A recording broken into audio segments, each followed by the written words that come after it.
Hi, smart moms and dads. Welcome to another episode of the Brainy Moms podcast, brought to you today by Learning RX Cognitive Training Centers.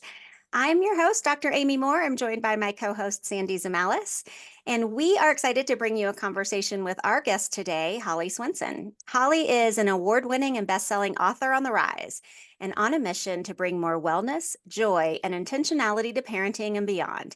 In addition to being an author, she's also a nurse, a wellness blogger, a mother to four incredible sons, and a perpetual student of life.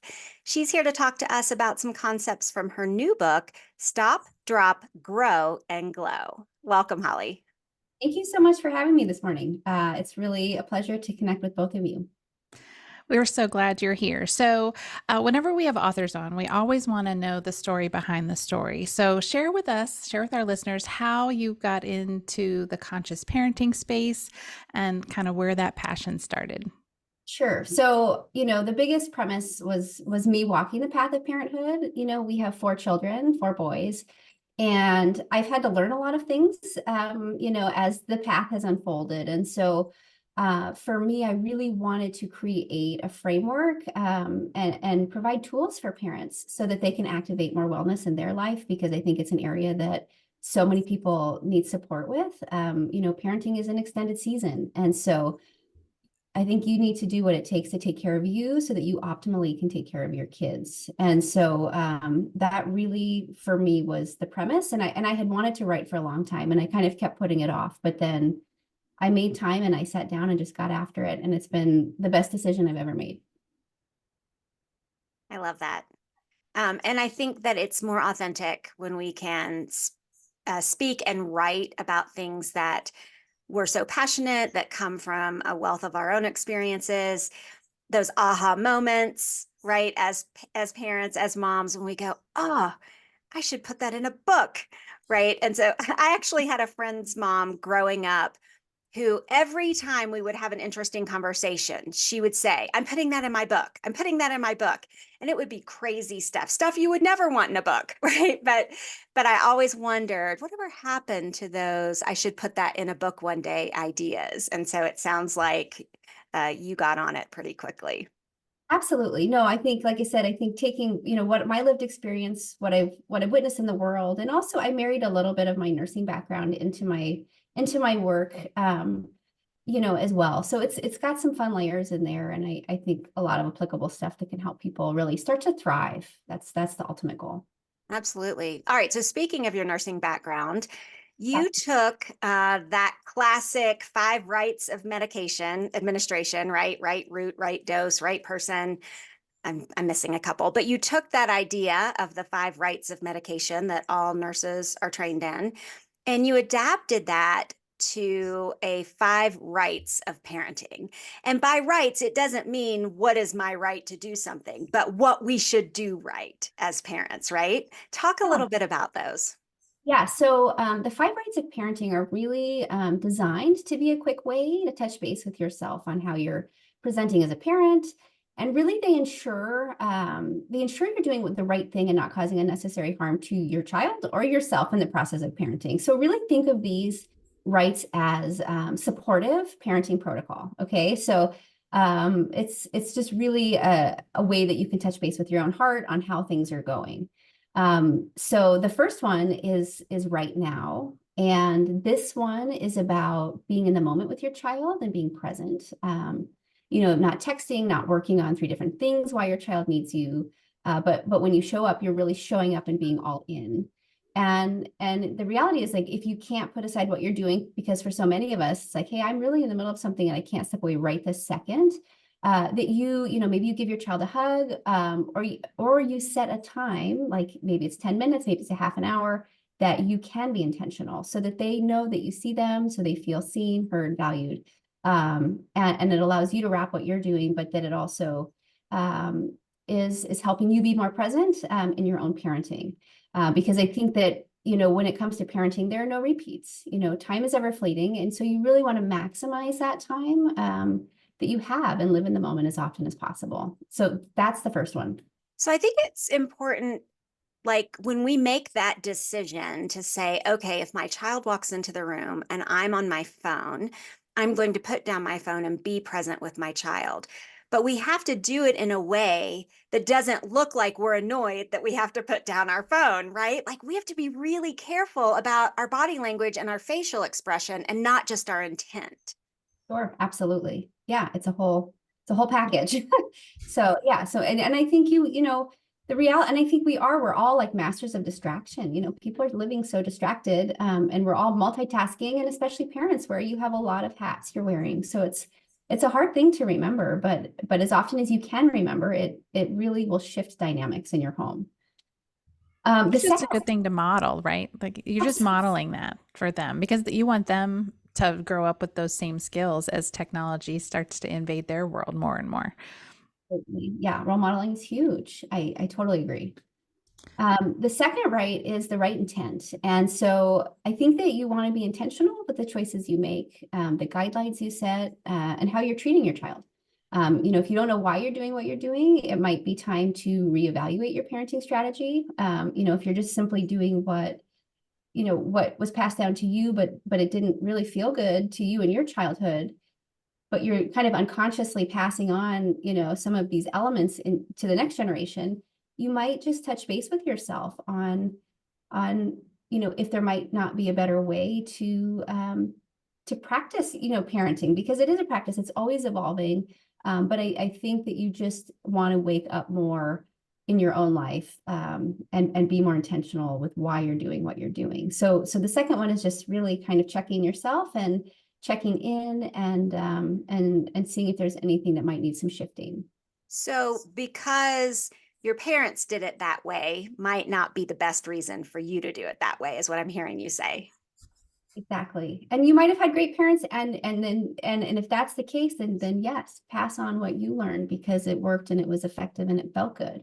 But if it wasn't, if you didn't have that, then maybe consider shifting some of those generational patternings. And what are, And yeah, oh, go don't ahead. be afraid to be your own person too. Like my daughter clocked me one time when she told me, "I am not you." Right?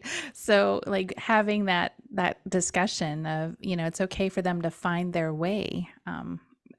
And then as you as a parent, you're allowed to find your way of what parenting strategies work for you. Because even if your parents were wonderful parents, that those strategies might not work for you. So you have to find those things that do.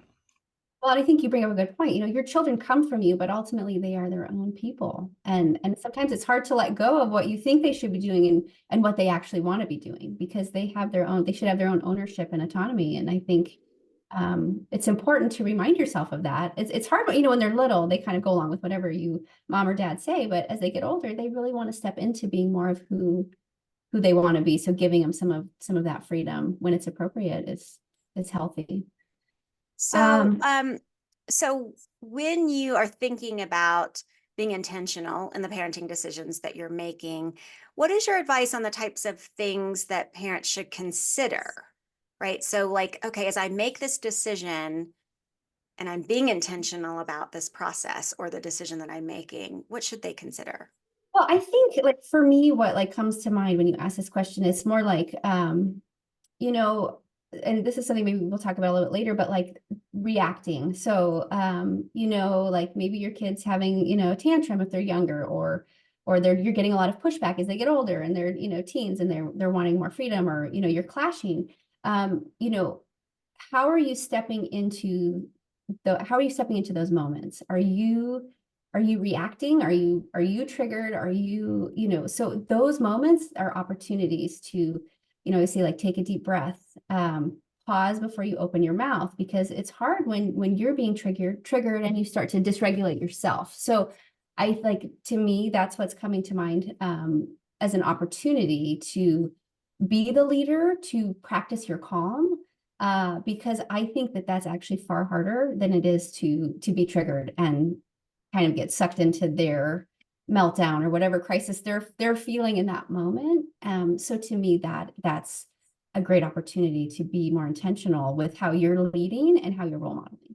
Yeah, because then you have to go back and do repair work, right? Absolutely. Yeah. And that's a lot harder than taking Yes. a few extra seconds at the front end of that conversation to regulate yourself so that then you can co regulate with your Yes. child.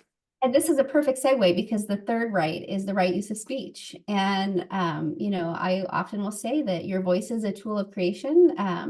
And so you really have the power to uplift or tear down. And I think that this can be one of the toughest rights to implement. So you want to speak with mindfulness. And if you forget, you want to apologize. Like, I really believe in the power of apology. I think that it's something that should be part of everyone's practice, because as awesome of a job as you might be doing, you're going to have moments, you're going to have days, you're going to have times that you need to make amends and you need to repair, whether it's with your kids or other family members. It's just an important thing to have in your back pocket to pull out and use to repair anything that might need reparation. And the reality is that we're all human. You know, we're not perfect. So remembering to apologize when it's appropriate. Yeah, I think that sends a really strong message to your child that you love them enough to be vulnerable in the moment, to walk it back. And then what a great way to model what it looks like to walk back those words. Where if we're being intentional in the first place, hopefully those hurtful words don't come out in the first place. But like you said, we are human and we do get triggered or we do get dysregulated. And sometimes things just come flying out of our mouth because it's the first thing that pops into our mind, right? And so we say it without thinking of the consequences that those words could have. And so to be able to go, I really wish I hadn't have said that. I'm so sorry. You know, this is how I really want this conversation to go. That's right. Absolutely. No, and I think you have different things that impact the way you feel too, and the way you show up. You know, like, did you get enough sleep? How maxed out are you at work, or you know, or the home front? You know, so you have a lot of things that can impact the way you show up. So practice grace with yourself too. The fourth right is the right use of power. And I think that you really want to wield your power with care. You're the one responsible for setting boundaries, discipline, and you ultimately have the final say on, issues that are going to arise, during those 18 years that you're blessed to have your kids under your roof. So I think it's important to not abuse this power and be intentional in the framework that you set for your child. So this one, again, is just making sure that you're stepping into the power that you carry as a parent with love, with intentionality, which we've already kind of spoke about, but that you're mindful of how you're you disciplining and boundary setting. And so what does that abuse of power as a parent look like? What does it sound like? Well, I think when you are, we kind of just spoke about like dysregulating. If you are not able to control your emotional state and you're taking it too far, and parents know what that, like if you are, if you're yelling a lot, if you're, feeling like you have to be physical, that like those are major red flags to like, whoa, you need to like slow down, take a step back and check yourself. And so I think, if you feel like you're just being triggered like nonstop, you need to check in, and maybe you get professional help. Maybe you seek somebody who can help you have some parenting skills, so that when you are in those moments that feel really overwhelming, you have some tools to help you navigate those moments with a little more calm and a little more compassion. Because it's hard. Like I said, it's hard, I think, as a parent when you are tasked with, you're raising a human being, right? And you have a lot of asks thrown on top of it. So I think for parents are just overwhelmed. I think so many parents are overwhelmed and they're stressed. And that's where I think people don't always show up the way they mean to. And so it's checking yourself. It's cultivating more self-awareness of like, wow, I really haven't been showing up in a way that's very nice. How can I shift gears and change this? Do you think that the power differential between parent and child has changed in the last generation? When we think back to our parents' generation, right? The parent was in charge, right? And so the child did what the parent said. But then I saw this pendulum swing in the exact opposite direction, where parents then decided, well, I'm going to be best friends with my child. And so we're going to just be partners in this process. And it's my opinion that that pendulum swung too far into that direction, because ultimately the parent is the adult. The parent is the one that needs to coach and mentor and guide. And so, how do you find that happy middle somewhere between wearing the t-shirt that says, because I said so, or because I'm the parent, or the anything goes approach because I want my child to be my best friend? Yeah, no, I think you bring up a really good point. And I think, you're absolutely right. It was very much a top-down approach. And then, I think the reality is you need to strike a balance. Like, I'm really into balance. And so um I definitely think being your child's best friend is also not the best approach. I think they need a parent, they need boundaries, they need guidelines. They're going through a lot of changes and they need somebody who is there to be not their best friend, but to be like a guiding light. I also believe in collaboration though, and I do think that you should make time to hear your child out. So I think that it's really about finding more harmony in your home. It's not about having it be whatever your kids want it to be, is my feeling. I think that they do need that structure. And structure actually gives them more calm in their life because, as youngsters or teens or whatever, they need that support. They need somebody who can help kind of guide them along, but not be so heavy-handed that it crushes their spirit. So I think it's hearing, maybe it's sports, like if you're doing baseball because I said so, like that might not be the best way to navigate that. Like ask your child, what sport are you into? And maybe it's not sports at all, but so hear what your child wants to do, where their passions lie. It's not a permission slip to like get out of doing whatever, doing nothing, but I think it's also an opportunity to get to know your child, to help support them and say, I want, you need to partner with things in life that will help you stay healthy, fit, or, maybe it's art, maybe whatever it is, helping them have some ownership of activities. Like that's just an example. I think that's a great place to start, of giving them more of a say, but not the final say on, some of the bigger issues. So I kind of feel like both ends of those spectrums have the same like root issue, which is inability to deal with conflict, right? So you're dealing it with power, or you're dealing with it by just avoiding it altogether. And so, Dr. Amy, maybe you want to chime in on this too. What would be your recommendations, both of you, for helping someone learn how to manage conflict? Because that, I think, is kind of the root of the issue. Because wherever you are, you feel out of control. So here you are presented with a conflict that you're not sure quite how to manage it or handle it. So you're going to swing one way or the other. What are some tools or recommendations that both of you would have for dealing with conflict? You want to I'll go let you first? go first, Holly. Well, I think for me,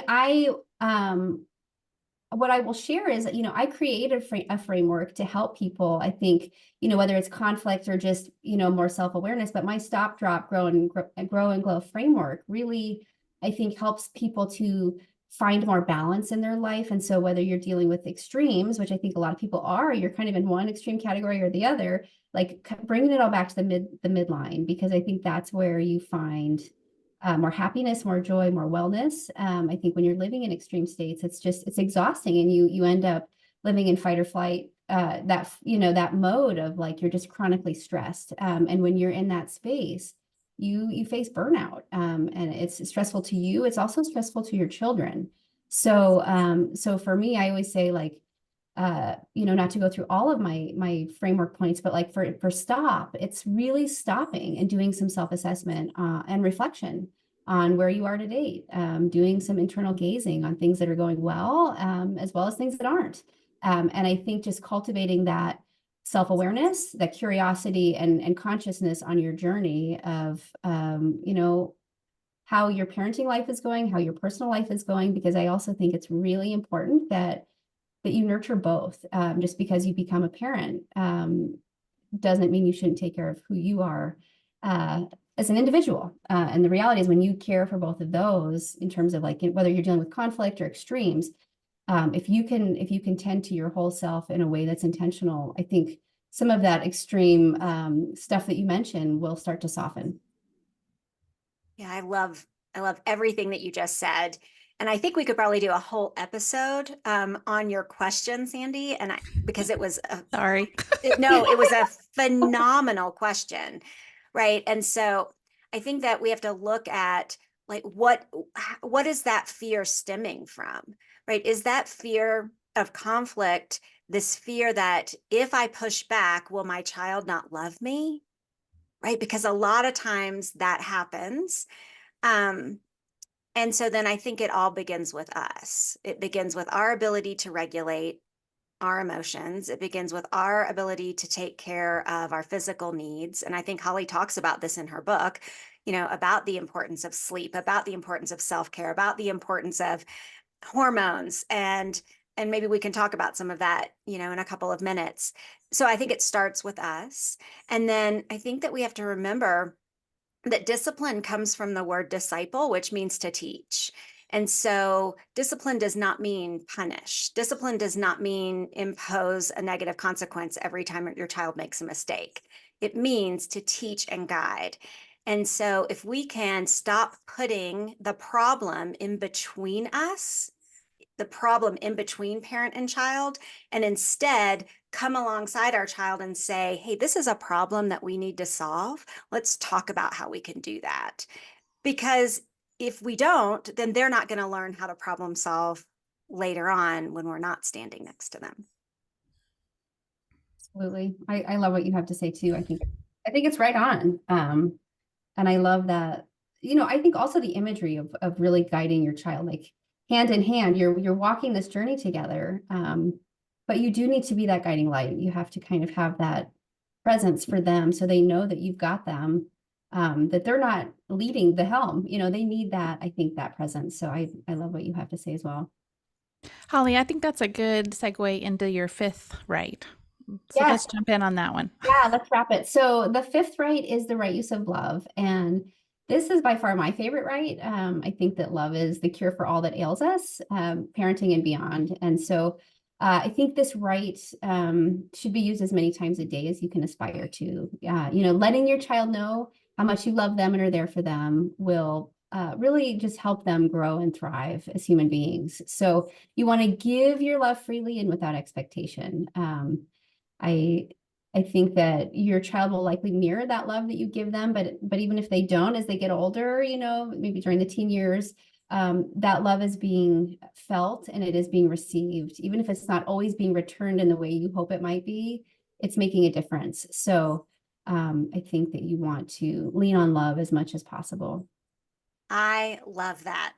So I actually have a sign behind me. I know if you're listening, you can't see it. But anyway, it says love you more. And it's about, a 5-inch by 3-inch sign on my bookshelf. Well, my youngest bought this for me because I put a very large version of this on his wall when he was super young. And we constantly had the I love you more. No, I love you more kind of fun conversation, as much as we could. And then at 16, he actually bought me my own version. So when you said sometimes your child will mirror that expression, that's exactly what I saw, happen in my relationship. And I think that even if we're uncomfortable expressing that in the beginning, we create new neural pathways the more times we share it, the more times we say it, and then it becomes comfortable and it becomes natural, right? Absolutely. Totally. I love that story. That's so sweet. So Holly, let's take a quick back step into that intent, right? In your book, in the stop section of your book, you talk about that reaction versus response, and you kind of alluded to it a little bit, but you also took the opportunity to then also address divorce and just that reactionary cycle, that cycle of dysfunction. Let's step into that a little bit, because that reactivity, that reaction can become a way of life. And it's interesting to me that you're a nurse and you have a nursing background. I have a lot of nursing friends, and a lot of them have gotten into the like some sort of mindfulness or something. And I think it stems from that nursing as well, because a lot of it is reactionary. It's kind of takes over, and then my friends, I don't know if this has been your experience, Holly, but my friends experienced burnout. And so they had to do a lot of recovery to get out of that reactionary cycle. So let's talk about that a little bit from that divorce perspective, and that cycle of dysfunction, and kind of how to help guide through that. Yeah, well, and I think, divorce is something that a lot of people experience. A lot of couples are going through, a lot of children are living through. I was a child of divorce, and so it's a very prevalent issue in our country and in our world. And I really wanted to speak to this because I think so many people are living in a reactionary state, whether you're married or not. I mean, we're not taught how to be responsive. We're taught really to be reactionary, and I think it's really doing us a disservice as a collective, and in marriages, in life, because you're not regulating. We're kind of just thinking about ourselves all the time, and we're not really thinking necessarily about, we're not always thinking about how that's landing for somebody else. And so I think there's a huge difference between reaction and response, and learning to distinguish between the two is going to help you navigate life, whether it's parenthood or if you're navigating divorce, or hopefully you can, make healthy changes that might prevent you walking down that path of divorce, right? And if you are going through that maybe you can weave some more consciousness into that, so that the famous saying of the unconscious, conscious uncoupling, where you really are you're more thoughtful with how you are unraveling your relationship.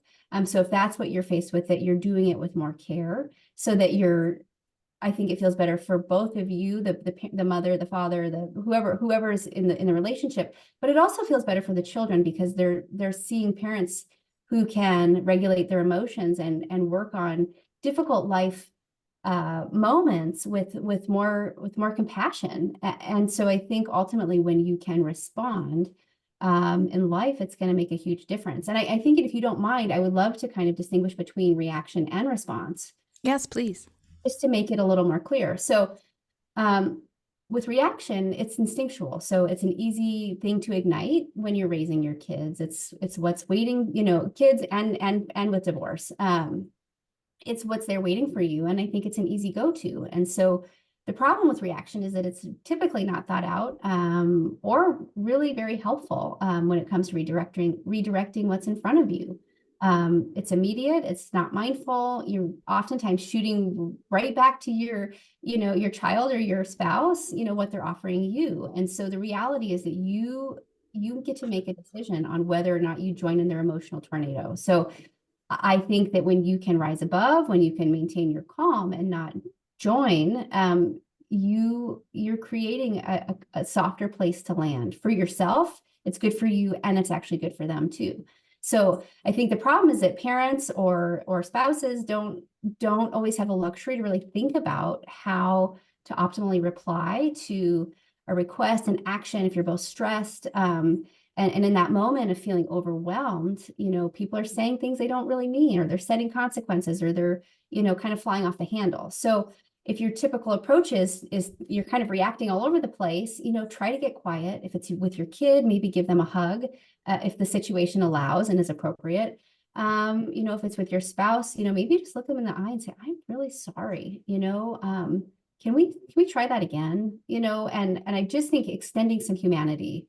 I think we aren't extending enough humanity to each other, and I think there's room for improvement there. And then when we're talking about response is really more considerate and thoughtful in nature. So you're stopping, you're processing before you're opening your mouth. And this is a game changer. Response takes more work. It takes more patience. I think both with yourself and with your children or your spouse. But when you remember to respond, it's allowing you to process, remembering your manners, your intention, and your leadership skills, whether it's, again, as a parent or with your spouse. And I think that, to kind of wrap this, it's like responding allows you to move forward in a healthy and dynamic way. You're improving your social skills. You're allowing for more self-awareness, self-regulation, and empathy. And so you're really going to deepen your connection with all family members. And I just think that there's a huge win when you can remember to respond, and try to make reparations instead of division. We need to just, I think, extend that humanity and take better care of each other is what it comes down to. Yeah, I really love that explanation. I work with couples as a counselor, and so, talk a lot about the importance of curiosity and compassion and grace and flexibility.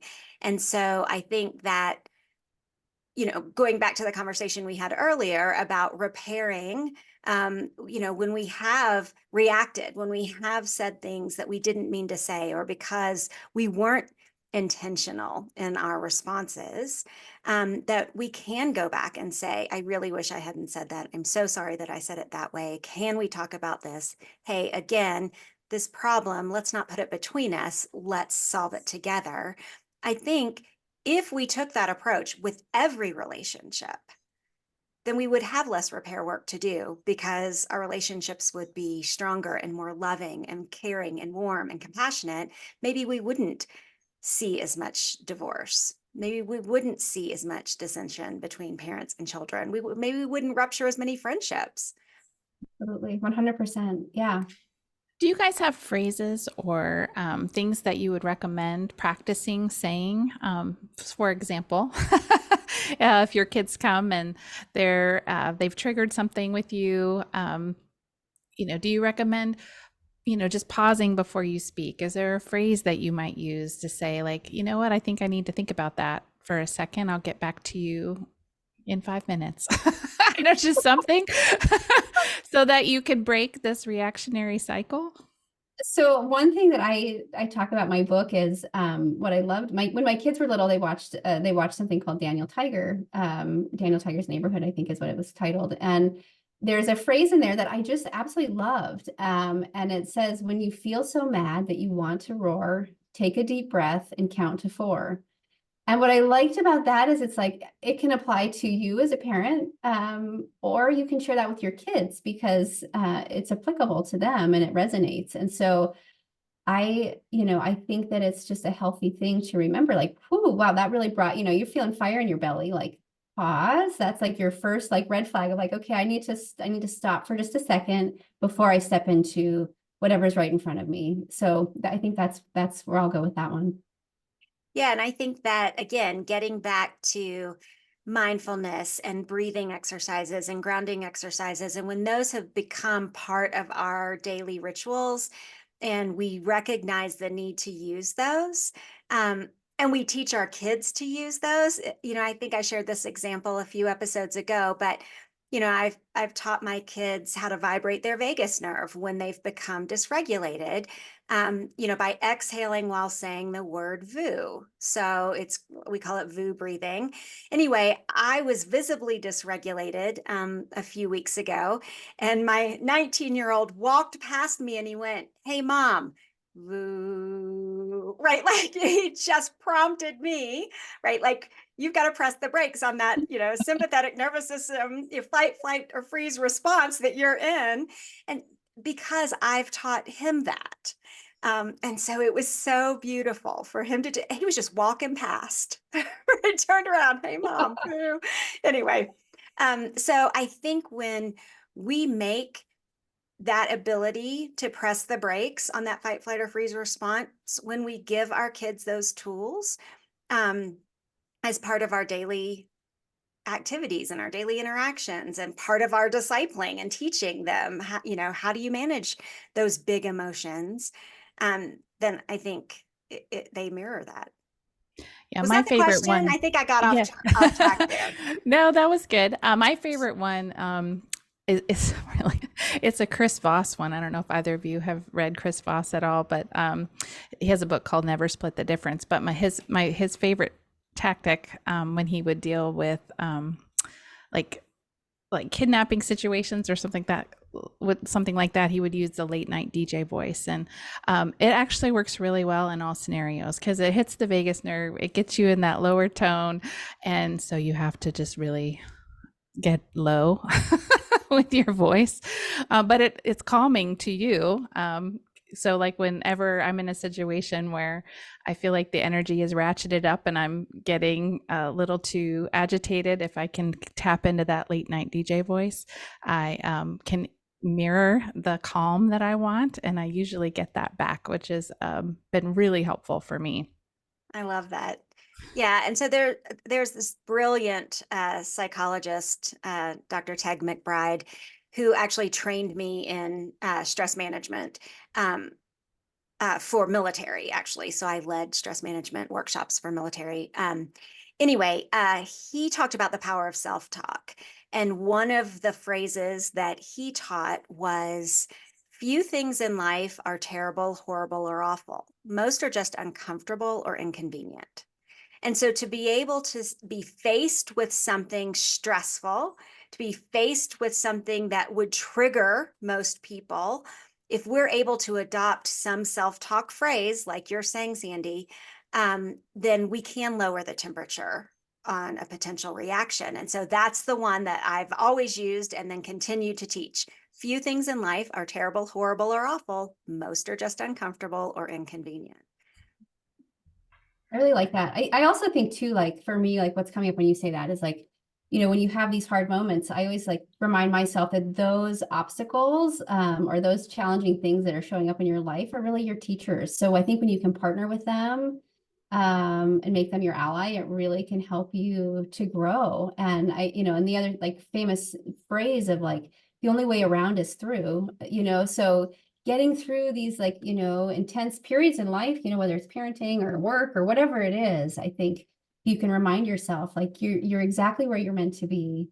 And whether you're being faced with something that feels joyful or challenging, just keep going, right through whatever it is you're being asked to do.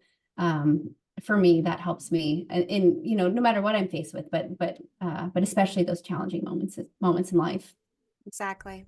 All right, so we need to take a break. Let Sandy read a word from our sponsor. And when we come back, I want to talk a little bit about self-care and how we can work on some strategies for infusing that into our daily routines as moms when we come back. Are you concerned about your child's reading or spelling performance? Are you worried your child's reading curriculum isn't thorough enough?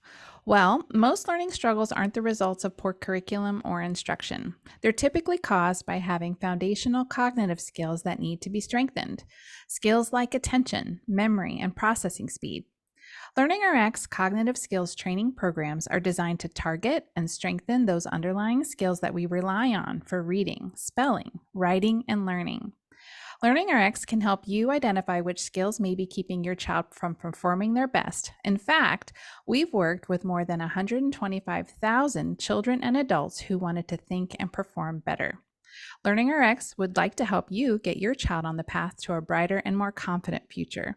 Give Learning RX a call at 866-BRAIN01 or visit learningrx.com and visit our show notes for some free resources. Okay, so we are continuing our conversation with Holly Swenson. And so, Holly, you talk about the importance of self-care for moms, and that can be a term that really creates anxiety and stress to hear for some moms, right? I don't have time for self-care. I'm trying to raise 3 or 4 kids. I'm busy. I'm working, right? So self-care, right? The thought of trying to take care of yourself creates more stress and the bigger need to take care of yourself. But you talk about in your book that it doesn't have to be this big, monthly ordeal, that, there are ways to integrate self-care in our daily routines. Could you share a few of those ideas? Absolutely. So self-care, I think that's one of the biggest things that I learned as a parent, that I have to make time for. And I make time for self-care every day. And I think this is what I encourage other people to consider. And it can be 5 minutes. Maybe you're only giving yourself 5 minutes a day, but when you make time to take care of your heart and your wellness, you know, whether it's breathing, maybe it's, you know, if you're like one of those parents who says you don't have any time, you know, maybe it's after you drop your kids off at school and you're sitting in your car and you just have a minute to like breathe. Get intentional, just sit there and give yourself a minute to reset. You know, but I think what I would also encourage for parents and for people who are feeling too busy and too swamped to take self-care on is microdose your self-care. And so what I mean by that is do lots of small things that add up throughout the day that make you feel like you've been tended to. So I like to get up. So I'll just give you some examples. So like I like to get up in the morning and you know, I have a meditation practice. So I like to sit for maybe it's 5 to 20 minutes, depending on what my morning is looking like. Maybe it's longer on other days, but I'll give myself that time to kind of get grounded, to feel grateful, to just practice kind of calming my system. And then I'll get up and, you know, maybe I'm making breakfast for the kids and I'll put some calm music on. So you can add music, you can add aromatherapy. When you drink your tea or coffee, whatever you like, you know, make that feel like a ritual, like something you're giving yourself. You know, and so I think self-care, it doesn't just have to be getting a massage once a month or once every 6 months or what, you know, I think people feel really, I think there's this element of selfishness that has been attached to self-care that we need to unravel. Because the reality is when you take care of yourself, you're going to be much better able to serve others in your life. And so truly, like if you hear nothing else that I say today, self-care is like the most important thing you can do for yourself. And it doesn't have to be big. It doesn't have to be long. But you have to do something to take care of yourself. And I also think I think of self-care in different ways besides just the traditional thing. I think ways that people think of self-care. I mean, I talk about like continuing to dream, like that is a form of self-care, using humor in your life, continuing to learn, getting in the water, date nights, you know, maybe with your significant other, like those are all forms. Maybe it's calling a friend you haven't talked to in a long time. There are lots of different ways to practice self-care.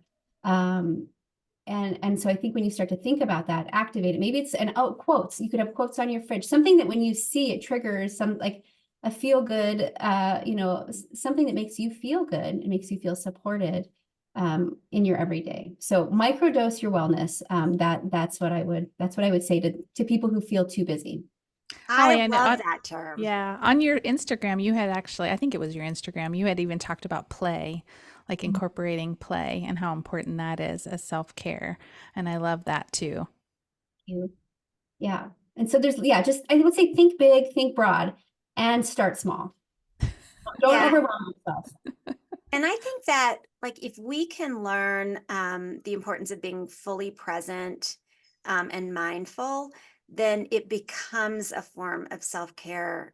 For me, at least, when I hold my hot mug of coffee in the morning and can think about that tactile experience, what that feels like to warm my hands simply by holding that warm mug of coffee, that to me is a form of self-care, right? Choosing what tea I'm going to have at bedtime, right, is a form of self-care, right? Because then I can smell it again, that warm mug. I'm really tactile. So to hold that warm mug in the evening, it's kind of like I bookend my day, right? Warm mug of coffee in the morning, warm mug of tea in the evening, to me feels like I've cared for myself.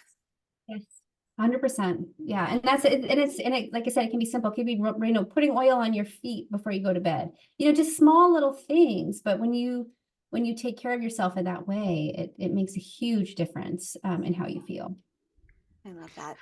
Holly, we're getting close to the end of time. So, what have you not gotten to share today that you would like to leave our listeners with?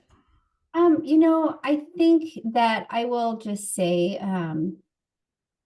making time, you know, we just spoke about self-care and like that is like one of my biggest things I want to drive home to parents everywhere and people. I mean, I think whether you're a parent or not, self-care is something that we do leave out so much. And you look at the rates of depression, anxiety, that are prevalent in our country. And so I think for me, I think you have to ask yourself, do I want to live with intention? Do I want to live with joy? Do I want to live with wellness? This is a conscious choice you make daily. You're the one responsible for navigating your life, and this is ultimately on you. So I think you have to own it and work for it, and be grateful every day.